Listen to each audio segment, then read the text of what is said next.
ورحمة الله وبركاته.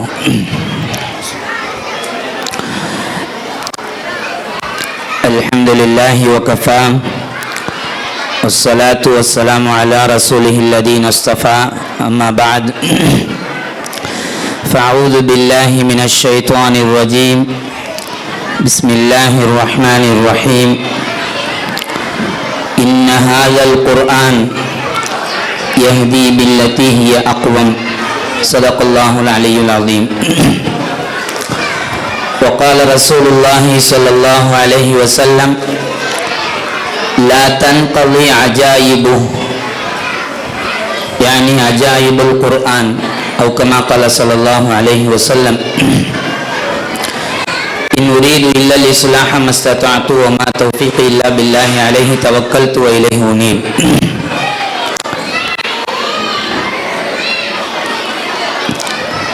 கண்ணியமிக்க அல் மராஷித் மதரசாவினுடைய 8ஆம் ஆண்டு பட்டமளிப்பு விழா மற்றும் ஆண்டு விழாவிற்காக வருகை தந்திருக்கக்கூடிய பெரியோர்களே, சகோதரர்களே மற்றும் மாணவ கண்மணிகளே, அல்லாஹ்வுடைய மாபெரும் கிருபையால் அல் மராஷித் மதரசா 8ஆம் ஆண்டை முடித்து 9வது ஆண்டை துவங்க இருக்கிறது. அல்ஹம்துலில்லாஹ். ஆரம்பிக்கும் போது எத்தனை மாணவர்கள் இருந்தார்களோ அதைவிட இன்று அதிகமான மாணவர்களோடு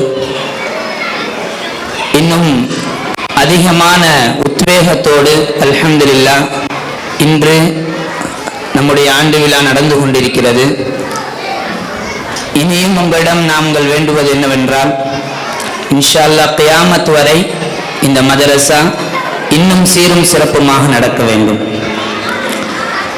அருமையானவர்களே, அற்புதமாக நமது பிள்ளைகள் குர்ஆனுடைய நிகழ்ச்சிகளையும் ஹதீஸ்களையும் நமக்கு முன்னால் அற்புதமாக செயலாக எடுத்து காண்பிக்கிறார்கள். பொதுவாக மதரசாக்களுடைய நோக்கம் என்னவென்றால், மக்தப் மதரசாக்கள் ஏன் நடக்கிறது, ஏன் மக்தப் மதரசாக்கள் உருவாக்கப்படுகிறது, அதிகமான மாணவர்களை ஏன் அங்கே சேர்க்கப்படுகிறது, நோக்கம் ஒன்றுதான். ஒவ்வொரு இஸ்லாமியரும் ஆணாக இருந்தாலும் சரி, பெண்ணாக இருந்தாலும் சரி, சிறுவராக இருந்தாலும் சரி, சிறுமியாக இருந்தாலும் சரி, எல்லோரும் குர்ஆனோடு தொடர்புடையவர்களாக மாற வேண்டும். இதற்காக வேண்டிதான் இந்த நிகழ்ச்சிகள் ஏற்பாடு செய்யப்படுகிறது. இந்த நிகழ்ச்சி நம்ம வந்தோம், மாலையில இருந்து இப்ப வரைக்கும் அமர்ந்திருக்கிறோம். நோக்கம் என்ன? நாம் குர்ஆனோடு சேர வேண்டும். அருமையானவர்களே, குர்ஆன் எப்படிப்பட்ட வேதம் அல்லாஹ் நமக்கு கொடுத்திருக்கிறான். நமக்கு ரப்பாகிய ரப்பு இருக்கிறானே அல்லாஹ், அவன் ரப்புல் ஆலமீன், அகிலங்களுக்கெல்லாம் இரட்சகன். அதே போன்று நம்முடைய நபி ஸல்லல்லாஹு அலைஹி வஸல்லம் அவர்கள் ரஹ்மத்துல் லில் ஆலமீன், அகிலங்களுக்கெல்லாம் அருட்கொடையாக வந்தவர்கள். அதே போன்று நம்முடைய காபா இருக்கிறது, ஹுதல் லில் ஆலமீன், எல்லா மக்களுக்கும் நேர்வழி காட்டக்கூடிய, ஒரே திசை காட்டக்கூடிய ஒன்றுதான் காபா.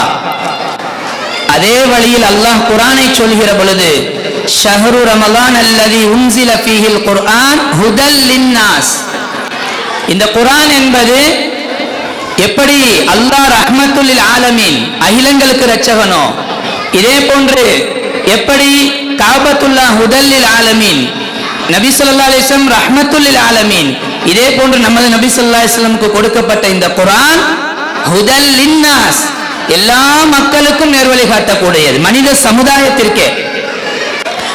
சமுதாயத்திற்கு அவர் எந்த நாட்டில் பிறந்தவராக இருக்கட்டும், கருப்பராக இருக்கட்டும், வெள்ளையராக இருக்கட்டும், படித்தவராக இருக்கட்டும், படிக்காதவராக இருக்கட்டும், அல்லது நகரத்தில் பிறந்தவராக இருக்கட்டும், காட்டில் பிறந்த காட்டுவாசியாக இருக்கட்டும், எல்லா மனித சமுதாயத்திற்கும் நேர்வழி காட்டி குர்ஆன். அருமையானவர்களே, இன்னொன்னு சொல்லவா? இன்னைக்கு ஏஐ உடைய உலகம். இன்னைக்கு நமக்கெல்லாம் தெரியும், சின்ன பிள்ளைகளுக்கெல்லாம் தெரியும், ஏஐ உலகம். இன்னைக்கு இந்த ஏஐ உலகத்துல இவ்வளவு டெக்னாலஜி வளர்ந்த சமயத்திலையும் குர்ஆனுடைய சவால் என்ன தெரியுமா? இன்றும் குர்ஆன் சவால்.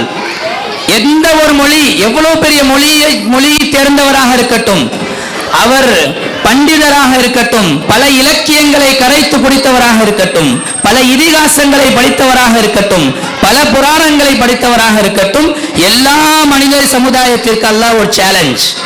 என்ன? குர்ஆன் மாதிரி ஒண்ணு உங்களால கொண்டு வர முடிஞ்சா கொண்டு வாங்க. குர்ஆன் மாதிரி கொண்டு வாங்க பாப்பா. அலா ஐயது பிமிஸ்லி ஹாதல் குர்ஆன். இன்றும் குர்ஆனுடைய சேலஞ்ச்.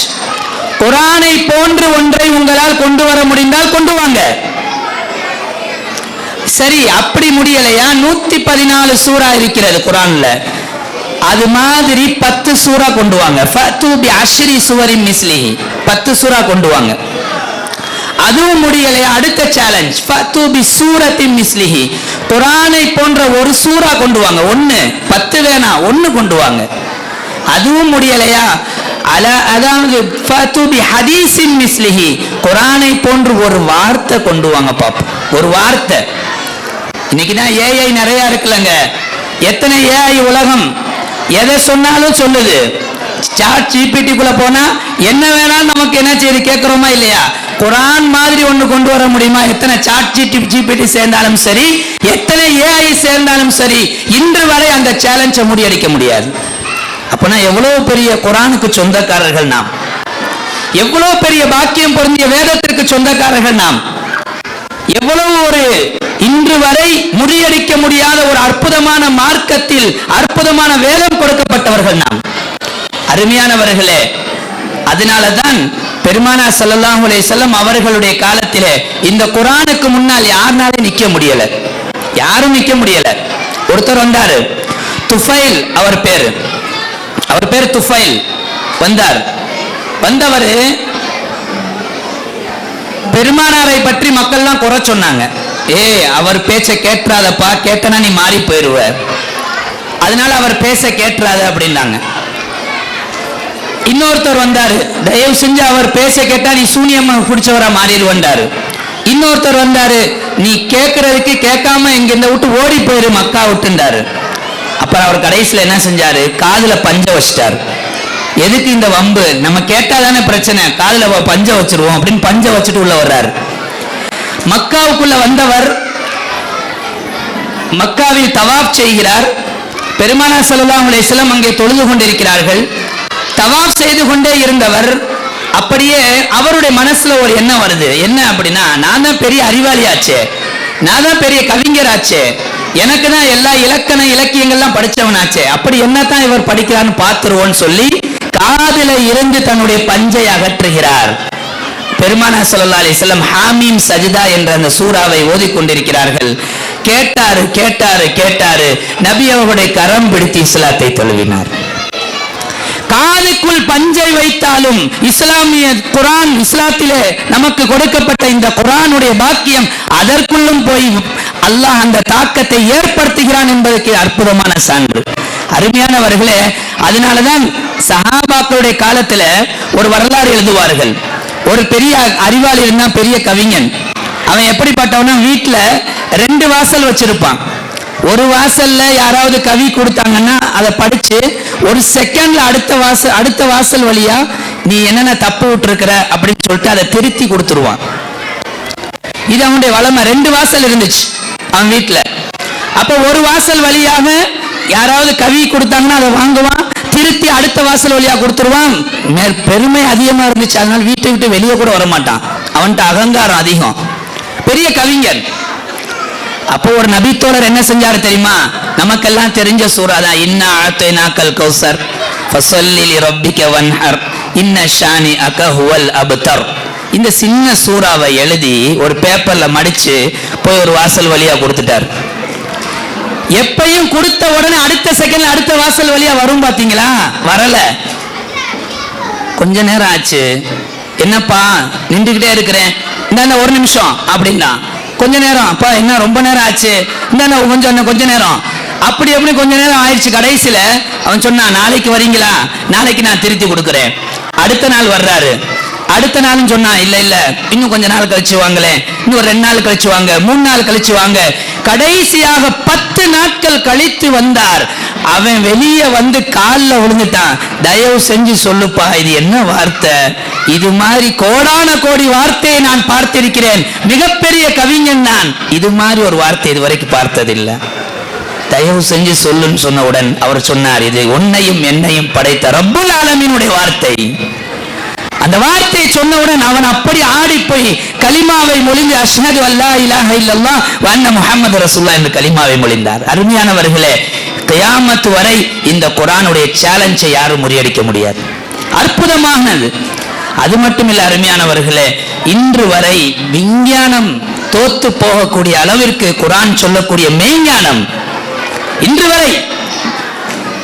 மரஜல் பஹ்ரைனி யல்தகியான் பைனஹுமா பர்ஸகுல் லா யப்கியான். 2 கடல்களும் சங்கமிக்கிறது, 2க்கும் நடுவில் திரை இருக்கிறது, கலக்காது என்று அன்று சொன்னான் அல்லாஹ். இன்று கண்டுபிடிக்கப்பட்டது. இன்றும் போய் நம்ம எல்லாம் 2 கடல்கள் சங்கமிக்கிற இடத்தை நம்ம போன்ல எடுத்து பாருங்க, வரும். நம்ம எல்லாம் பார்த்திருப்போம், அந்த வீடியோக்களை பார்த்திருப்போம். ஆனா இது என்னைக்கு சொன்ன வார்த்தைங்க? 1400 ஆண்டுகளுக்கு முன்னால் சொன்ன வார்த்தை. இன்றும் குகைவாசிகளை பற்றி நீங்க தேடி பாருங்க, யூடியூப்ல குகைவாசிகள் போடுங்க, இன்னைக்கு அந்த குகை கண்டுபிடிக்கப்பட்டிருக்கு. அன்று அல்லாஹ் சொன்னா என்ன தெரியுமா? குகைக்கு 2 வாசல், குகைக்கு 2 வாசல், இந்த பக்கம் வாசல், அந்த பக்கம் வாசல். சூரியன் எப்படி வெளியேறும் அல்லாஹ் சொல்றான், சூரியன் அப்படியே வலதுபுறமாக, இப்ப எனக்கு வலதுபுறம் இதுன்னு வச்சுக்கங்க, நான் இப்படி தூங்குறேன்னா சூரியன் அப்படியே இந்த பக்கத்துல இருந்து வெளியே வரும், அப்படியே வந்து இடது பக்கத்துல மறையும் அல்லாஹ் சொல்றான். அப்ப என்னன்னா, அந்த மக்கள் 309 ஆண்டுகள் தூங்கினாங்க. குர்ஆன் சொல்லுது, வலபிசு ஃபீ கஹ்ஃபிஹிம் ஸலாஸமியத்தின் ஸினீன வஸ்தாது 9. 309 ஆண்டுகள் தூங்கினார்கள். 309 வருஷம். அந்த 9 கூட எதை தெரியுமா அல்லாஹ் குறிக்கிறான்? 300ன்றது சந்திர கணக்குங்க. 309ன்றது, அதாவது 300ன்றது வந்து சூரிய கணக்கு, 309ன்றது சந்திர கணக்கு. 309ன்றது சந்திர கணக்கு இன்று கண்டுபிடிக்கப்பட்டிருக்கிறது. ஏன் 100 வருடம் ஆகிற பொழுது சூரிய கணக்குப்படி 100 வருஷம்னா சந்திர கணக்குப்படி 103 வருஷம். அந்த கணக்கை அன்றே குர்ஆன் சொன்னது. 309 ஆண்டு தூங்குனாங்க, அதாவது 300 வருஷம் தான் தூங்குனாங்க. சந்திர கணக்குப்படி 309 வருஷம். இன்று கண்டுபிடிக்கப்பட்டது அந்த குகை. இன்றும் நீங்க யூடியூப்ல பாருங்க, அல்லாஹ் குர்ஆன்ல சொல்றான், வதர ஷம்ஸ இதா தலஅத் தஸாவரு அன் கஹ்ஃபிஹிம் ஸாத்தல் யமீன். சூரியன் உதயமாகும் போது வலதுபுறமாக வெளியே வந்துச்சு, மறையும் பொழுது வைதா கரபத் தக்ரிலுஹும் ஸாத்தஷ் ஷிமால், இடது பக்கமாக மறைஞ்சிச்சு. அந்த 2 பேரும், அந்த 7 பேர் தூங்குனாங்க. 7 பேருக்கு தூங்கும் போது அந்த சூரியனுடைய வெளிச்சம் உள்ள போகவே இல்லை. நமக்கெல்லாம் கேள்வி வரும், எங்க ஒரு நாள் தூங்குனாலே, கொஞ்சம் ஒரு நாள் தூங்கிட்டாலே எந்திரிச்சு பார்த்தா புண்ணு மாதிரி இருக்கும். ஒரு 3 நாள் தூங்கிட்டோம்னா பின்னால ஃபுல்லா புண்ணு ஆயிரும். உடம்பு சரியில்லாதவங்க, நோயாளிகளை நம்ம பார்த்துருப்போம். வீட்டில் தூங்குனாங்கன்னா, ரொம்ப நாள் தூங்குனாங்கன்னா பின்னால ஃபுல்லா முதுகெல்லாம் புண்ணாயிருமா இல்லையா? அல்லாஹ் அற்புதமா அன்றே சொன்னான், வனுகல்லிபுஹும் ஸாத்தல் யமீனி வ ஸாத்தஷ் ஷிமால். புண்ணு ஏற்படக்கூடாதுன்ற காண்டி அந்த 309 வருஷம் தூங்குனாங்கல்ல, அவங்கள அப்படியே புரட்டிக்கிட்டே இருந்தோம், வலது பக்கம் இடது பக்கமா அப்படியே புரட்டி எடுத்தோம். ஏன்னா என்ன ஏற்படக்கூடாது? புண்ணு ஏற்படக்கூடாது. இவ்வளவு அற்புதமாக அன்றே குர்ஆன் சொன்னது. இன்று கண்டுபிடிக்கிறாங்க, பூமி வந்து, அதாவது அல்லாஹ் குர்ஆன்ல அன்னைக்கு சொன்னான், கத அலிம்னா மா தன்குசுல் அர்லு மின்ஹும். பூமி சுருங்குகிறது, கடல் மட்டம் உயருகிறது, இது நமக்கு தெரியும். அல்லாஹ் அன்னைக்கு சொன்னான். இன்று கண்டுபிடிக்கிறார்கள், பனிமலை உருகுவதின் காரணத்தினால் பூமியினுடைய அந்த சுற்று வட்டாரம் அப்படியே என்ன செய்ய குறைகிறது, தண்ணீருடைய மட்டம் உயருகிறது. அன்று சொன்ன குர்ஆனுடைய வாக்கியம் இன்று நிதர்சனமாகிறது. எனவே அருமையான பெரியோர்களே, குர்ஆனை எடுத்து பார்க்க பார்க்க விஞ்ஞானம் அப்படியே வியக்கிறது. சமீபத்தில் அதாவது ஒரு புத்தகத்தில் படித்த செய்தி, ராபர்ட் என்ற ஒரு நபர் இஸ்லாத்தை தழுவுகிறார். இங்கிலாந்தை சேர்ந்தவர் ராபர்ட். அவர் சொல்றாரு, எதை வச்சு இஸ்லாத்துக்குள்ள வந்தாருன்னு கேட்கும்போது, குழந்தை இருக்குதே, குழந்தை மாசமாக, அதாவது கர்ப்பிணி பெண்கள் இருக்கிறாங்களே, அவர்கள் ஸ்கேன் எடுக்கிற அறைக்குள்ள போய் ஸ்கேன் எடுக்கிற பொழுது அதனால அந்த பிள்ளைகளுடைய கரு பாதிக்கப்படுகிறதுன்னு அவர் ஒரு மருத்துவர் அதை கண்டுபிடிக்கிறார். அதனால அந்த கதிர்வீச்சுகள்னால பெண்களுடைய அந்த கரு பாதிக்கப்படுகிறது கண்டுபிடிக்கிறார். கண்டுபிடித்ததற்கு பிறகு எதேச்சையாக குர்ஆனுடைய ஒரு தாள் அவருக்கு கிடைக்குது. அதுல அல்லாஹ் என்ன சொல்றான் தெரியுமா? ஏன்னா அவருடைய கண்டுபிடிப்புல ஒண்ணு என்னன்னா, குழந்தைக்கு இருட்டுல தான் இருக்கணும். குழந்தை உருவாகும் பொழுது அது இருட்டுல இருந்தாதான் நல்லபடியா உருவாகும், அதுக்கு வெளிச்சம் பிடிக்காது. அவர் கண்டுபிடிக்கிறார். கண்டுபிடித்து விட்டு குர்ஆனை யதார்த்தமாக கிடைத்த பேப்பரை எடுத்து பார்க்கும்போது அல்லாஹ் அதிலே சூரா ஜுமரிலே சொல்லுகிறான், யக்லுகுகும் ஃபீ புத்தூனி உம்மஹாத்திக்கும் ஹல்கம் மின் பாதி ஹல்கின் ஃபீ ظுலுமாத்தின் ஸலாஸ். 3 இருள்களில் வைத்து இந்த குழந்தையை நாம் உருவாக்குகிறோம். 3 இருள். அல்லாஹ் சொன்னா இருள். இன்னைக்கு அவர் கண்டுபிடிச்சாரு, இருள்ல தான் குழந்தை இருக்கணும், வெளிச்சம் படக்கூடாதுன்னு, அவர் கதிர்வீச்சு படக்கூடாதுன்னு கண்டுபிடிச்சார். அன்றே குர்ஆன் சொன்னது, தாயுடைய வயிற்றில் 3 இருள்களுக்குள் வைத்து நாம் படைக்கிறோம் குழந்தைய. அருமையானவர்களே, படித்து வியந்தார். அஷ்ஹது அல்லா இலாஹ இல்லல்லாஹ் என்ற கலிமாவை மொழிந்தார்.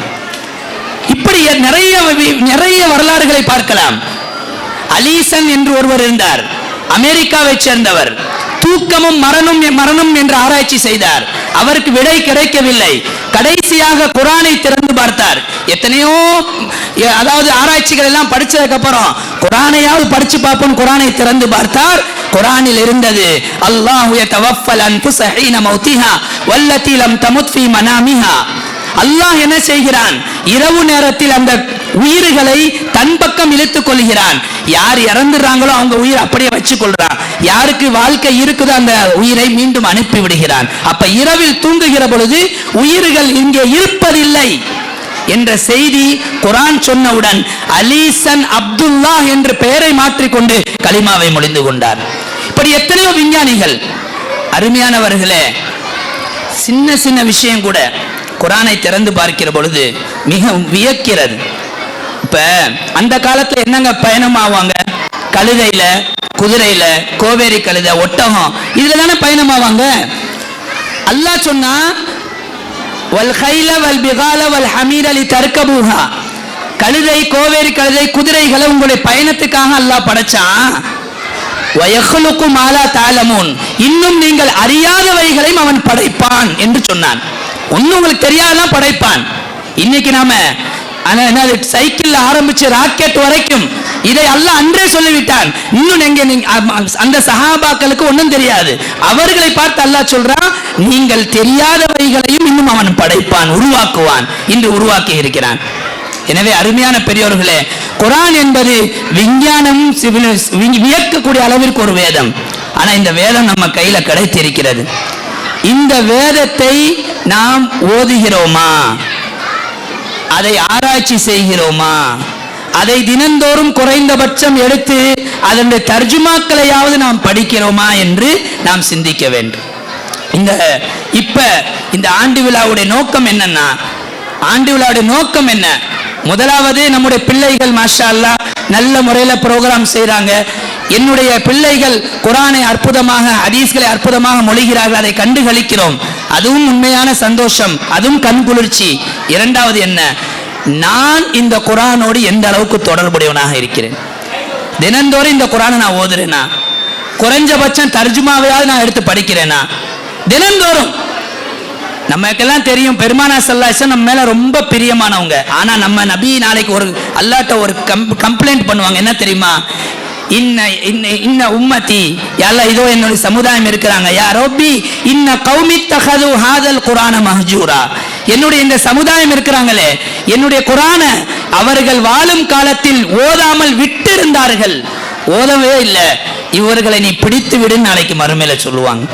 நம்ம மேல பிரியம் உள்ளவங்க. ஆனால் குர்ஆனை ஓதாதவர்களை பார்த்து நாளை மறுமையில் சொல்வார்கள், ரசூலுல்லாஹ், எந்த ரசூலுல்லாஹ் நம்ம மேல நேசம் உள்ளவர்களோ நம்மளை பார்த்து சொல்லுவாங்க, இவங்க குர்ஆனை ஓதலையா அல்லாஹ், இவர்களை பிடித்து விடு என்று. எனவே அருமையானவர்களை, இங்க நம்ம வந்திருக்கிறோம், ஆண்களும் சரி பெண்களும் சரி, இங்க எந்திருக்க எல்லாருமே நாம் புரிந்து கொள்ள வேண்டும், நம்ம அல்லாஹ் குர்ஆனை பாதுகாப்போம் என்று சொல்லியிருக்கிறான். அல்லாஹ் எப்படி பாதுகாப்பான்? நம்மின் மூலமாக பாதுகாக்கிறான். மதரசாக்கள் மூலமாக பாதுகாக்கப்படுகிறது, குர்ஆன் மக்தபுகள் மூலமாக பாதுகாக்கப்படுகிறது. இந்த பிள்ளைகள் இன்ஷா அல்லாஹ் எதிர்காலத்தில் குர்ஆனை பாதுகாக்கக்கூடியவர்கள். இவர்களை அனுப்பக்கூடிய பெற்றோர்கள் குர்ஆனை பாதுகாப்பதற்காக தன்னை அர்ப்பணித்தவர்கள். இந்த நிர்வாகம், இந்த மராஷித் என்ற இந்த நிர்வாகம், இதை சார்ந்தவர்கள், இவர்களும் இந்த குர்ஆனை பாதுகாப்பதற்காக அல்லாஹ்வால் தேர்ந்தெடுக்கப்பட்ட அந்த குடும்பம்.